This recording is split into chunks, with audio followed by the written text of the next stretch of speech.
Kan di presentasi nama saya Abdurrahman Rambe dan hari ini saya akan membahas skenario di mana hasil kinerja karyawan tidak sesuai dengan kompetensi yang diharapkan. Kita semua tahu bahwa kinerja karyawan sangat penting untuk keberhasilan organisasi. Namun, terkadang kita menghadapi situasi di mana karyawan tidak dapat memenuhi ekspektasi yang telah ditetapkan. Mari kita ambil contoh. Seorang karyawan bernama Devan yang bekerja sebagai konsultan. Dalam beberapa bulan terakhir, karyawan ini mengalami penurunan kinerja yang signifikan. Misalnya, dia saatnya bisa menyelesaikan beberapa laporan dengan pada tanggal 5 September. Tetapi seringkali laporan tersebut baru selesai pada tanggal 10. Hal ini menyebabkan keterlambatan dalam pengambilan keputusan oleh manajemen. Selain itu, karyawan ini juga tidak mampu mencapai target penjualan di tahun depan. Yang satunya adalah 200 per bulan atau 200 project per bulan. Tapi dia hanya mampu mencapai 90 project per bulan. Kondisi ini tidak hanya berdampak pada karyawan, tapi juga pada tim dan pada secara keseluruhan. Sehingga perlu ada tindakan untuk memperbaiki situasi itu. Langkah-langkah sebagai manajer, yakni saya akan melakukan sebuah evaluasi kinerja. Ini langkah pertama yang akan saya ambil adalah melakukan evaluasi kinerja untuk memahami masalah memperbaiki karya. Dan juga saya akan mengumpulkan data kinerja dari berbagai sumber, termasuk laporan kinerja kembali dari rekan kerja dan hasil evaluasi.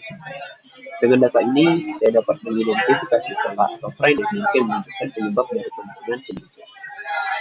Pertemuan satu persatu. Jadi setelah evaluasi yang dilakukan, langkah selanjutnya adalah mengadakan pertemuan satu persatu dengan karyawan untuk mendiskusikan tantangan yang dihadapi. Dalam pertemuan ini, saya akan menciptakan suasana yang nyaman dan terbuka, sehingga karyawan merasa aman untuk berbagi masalah yang mungkin mereka hadapi, baik itu terkait dengan beban kerja, keterampilan, atau masalah. Saya akan menunjukkan dengan substansi dan juga mencoba memahami perspektif mereka, serta memberikan dukungan yang diperlukan. Selanjutnya, program pelatihan dan juga pengembangan. Setelah memahami tantangan yang dihadapi, saya akan merancang program pelatihan yang sesuai untuk meningkatkan karyawan. Pelatihan ini bisa berupa workshop, mentoring, atau khusus yang relevan dengan pekerjaan mereka. Misalnya, jika karyawan kesulitan dalam manajemen waktu, saya bisa merekomendasikan pelatihan atau teknik manajemen waktu yang benar. Selain itu, saya juga akan mempertimbangkan untuk memberikan akses ke sumber daya terbatas seperti buku atau materi yang dapat membantu karyawan dalam. Selanjutnya, yakni penetapan tujuan dan pemantauan berkala. Langkah terakhir adalah menetapkan tujuan yang jelas dan melakukan pemantauan berkala untuk memastikan pengembangan. Dan juga, saya akan bekerja sama dengan karyawan untuk menetapkan tujuan yang SMART, yakni specific, measurable, achievable, relevant, dan final, yang dapat dicapai dalam jangka waktu tertentu. Saya juga akan mengadakan pertemuan rutin, mengevaluasi perkembangan, dan memberikan umpan balik dari konsumen. Jadi akan membantu karyawan merasa didukung dan termotivasi. Ini akan membantu karyawan merasa didukung dan termotivasi untuk mencapai tujuan mereka. Dengan langkah-langkah ini, saya yakin karyawan dapat meningkatkan kinerja dan mencapai kompetensi yang diharapkan.